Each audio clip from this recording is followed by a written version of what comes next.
যেতিয়া তৃপ্তিৰে এসাঁজ খাবলৈ পোৱা যায় তেতিয়া মনটোৱে শান্তি পায় সেয়া মায়ে বনোৱা হওক বা হোটেলৰ হওক আজি তেনেকুৱা এখন হোটেল আপোনালোকক চিনাকি কৰাই দিম সেয়া ক'ত আছে কি আছে সম্পূৰ্ণ ভিডিঅ'টো চাওক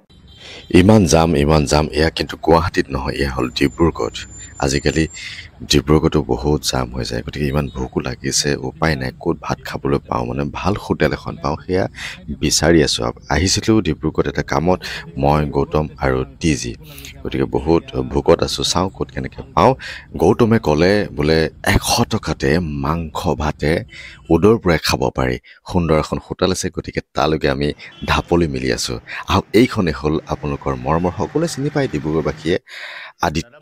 আদিত্য মানে হোটেলখনৰ নাম আদিত্য আৰু দাদাৰ নাম হ'ল মৃণাল দাদা বহুত ব্যস্ত মানে ইমান মানুহ ভিৰ লাগি থাকে নহয় অকলে সকলো কাম কৰি থাকে দিয়ে নিজে চাফা কৰে বহুত কাম কৰি থাকে গতিকে বহুত লাইন পাতি থাকে বোলে খানা খুব ভাল ইফালে মছলা নথকা খানা আৰু 100 টকাত একদম পেট ভৰাই খাব পাৰে মাংস ভাত গাহৰি ভাত চিকেন ব্ৰইলাৰ লগতে কিন্তু হাঁহৰ মাংসৰ ভাতটো অলপ বেছি লয় 140 টকা কিন্তু সুন্দৰ বুলি আমি গম পালোঁ আৰু সেয়েহে খাবলৈ আহিলোঁ কোনে কি খাব মোৰ লগত যোৱা ভাইটিসকলক সুধিলোঁ আৰু এতিয়া আমি খাম কেনেকুৱা পাওঁ সেয়াও জনাম আহকচোন আজি এই ভিডিঅ'টো আৰম্ভ কৰোঁ নমস্কাৰ মই মনোজ গগৈ এটা নতুন ভিডিঅ'লৈ আপোনালোকক স্বাগতম জনালোঁ আৰু গম পালে ভাত খাবলৈ আহিছোঁ আচলতে সুন্দৰ এখন হোটেলত আদিত্য আৰু এইখিনিতে এটা কথা মনত পৰিলে যে এটা কথা আমাৰ অসমীয়াত আছে যে দুখীয়া ঘৰত খাবলৈ যাবা ধনী ঘৰত চাবলৈ যাবা গতিকে হোটেলখন সৰু হ'ব পাৰে কিন্তু খাদ্য বোলে বহুত ভাল হোটেল আদিত্য আৰু দাদাই খাই পূৰা একদম টকালি আছে আৰু দাদাই কৈছে যে খুব সুন্দৰ আহকচোন আমি তেওঁৰ মুখেৰে জানো কেনেকুৱা পালে খাই হয় জানো বাৰু খুব ভাল বোলে আৰু আমি সেইকাৰণে আজি খাব আহিলোঁ খুব জুতি লগাই খুব বঢ়িয়া বনায় বোলে গতিকে চাওঁচোন আমি কেনেকুৱা পাওঁ জনাই আছোঁ বঢ়িয়া দাদা বহুত ব্যস্ত হৈ আছে বাৰু সুধিবলৈ বোলে কি ন দাদা কি এইটো কলডিল নেকি পচলা এই চাটনি এই চালাড এই আলু আৰু বিন ভাত কি খাবা আৰু তুমি মই গাহৰি নাখাওঁ বেলেগ কিবা এটা খাব লাগিব দাদা বহুত ব্যস্ত হৈ আছে বাৰু এতিয়া কথাবোৰ দিগদাৰ পূৰা মানুহ আহি আছে মানুহ লাইন পাতি থাকে খাবৰ কাৰণে খুব বঢ়িয়া খানা বনাই বোলে ইয়াতে আৰু এজন মানুহ পূৰা লাগি আছে ইফালে সিফালে ভাল লাগিছে অসমীয়া মানুহে যে কিবা এটা কৰি আছে হয়নে কিয় গাহৰি নোখোৱা নেকি খাব লাগিব হা গাহৰি মেইন হয় কেইটকা গাহৰি ভাত আমাৰ 100 টকা আৰু কি আছে হাঁহ ভাত কিমান 140 টকা হাঁহ ভাত 140 টকা আৰু মানে হেৰি ব্ৰইলাৰ চিকেন সেইটো কেইটকা ব্ৰইলাৰ ভাত ন বঢ়িয়া বহুত মানুহ এতিয়া শ্বৰ্ট মাৰি গৈছে দালি আহি আছে লাহে লাহে অ'কে আহি গ'ল দালি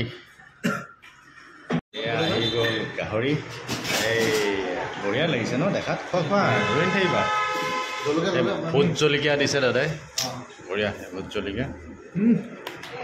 কেনেকুৱা হৈছে মজা ন বঢ়িয়া হাঁহ ৰেডি কৰিছে ব্ৰইলাৰ চিকেনটো নাই শেষ হ'ল বোলে দাদাই নাজানো আৰু ভাল হ'ব বুলি আশা কৰিছোঁ সকলোৱে ভাল পাইছে বোলে হাঁহ দিলে মোক বঢ়িয়া তাৰপিছতে ক'ব পাৰিম কেনেকুৱা কি যথেষ্ট আৰু থাকি গৈছে কুন্দুলি ভাজি আহিছোঁ আহি গ'ল কচু অলপ নেমু চেপি দিওঁ তাৰপৰা খাম আৰু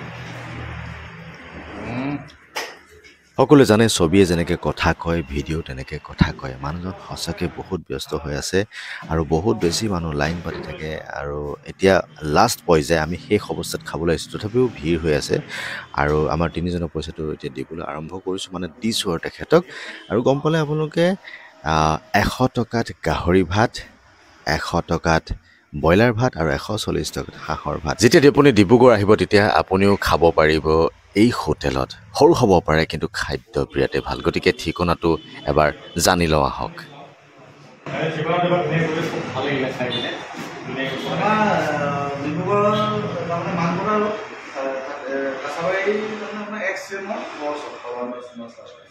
আৰু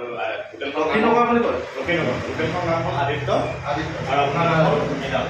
গতিকে ভালটো ভাল বুলি ক'বই লাগিব গতিকে ভাল পালোঁ কাৰণে ভাল বুলি কৈছোঁ আহি কেতিয়াবা খাব পাৰে আৰু ঠিকনাটো তেওঁ ক'লেই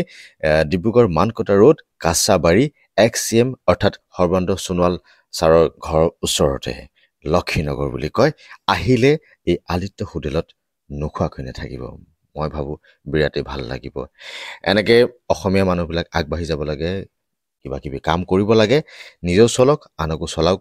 নিজেও ভালকৈ থাকক আনকো সুন্দৰকৈ জীয়াই থকাৰ এটা প্ৰেৰণা দিয়ক ধন্যবাদ যিমান পাৰে শ্বেয়াৰ কৰি দিব যদি মনোজ গগৈ পেজটো প্ৰথমবাৰ চাইছে তেতিয়াহ'লে ফ'ল' কৰিবলৈ নাপাহৰিব বিভিন্ন ধৰণৰ ভিডিঅ' আপোনালোকে চাই থাকিব পাৰিব আৰু যদি Manoj Gogoi MGB YouTube channel চাইছে চেনেলটো ছাবস্ক্ৰাইব কৰিবলৈ নাপাহৰিব পুনৰ এটা নতুন ভিডিঅ' লগ পোৱাৰ প্ৰতিশ্ৰুতিৰে আজিলৈ মই মনোজ গগৈ বিদায় মাগিছোঁ bye bye love you all